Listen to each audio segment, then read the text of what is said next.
ఈ మాత్రం సౌందర్యానికే ఇంత దాసులు అయిపోయావే, ఇంతకన్నా లోకోత్తరమైన సౌందర్యాన్ని చూస్తే ఇంకేమైపోతావో.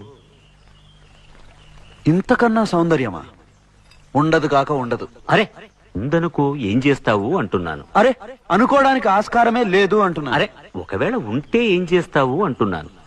ఇంతకన్నా ఆనందప్రదమై, ఆద్యంత రహితమై, అనంతమై, నా హృదయమంతా నిండి నన్ను తనలో నింపుకునే సౌందర్యమై ఉంటే అరే ఉండదయ్యా స్వామి. అరే ఉంటే ఏం చేస్తావయ్యా? ఆ సౌందర్యానికే దాసోహం అంటాను. అయితేరా చూపిస్తాను. పద చూస్తాను.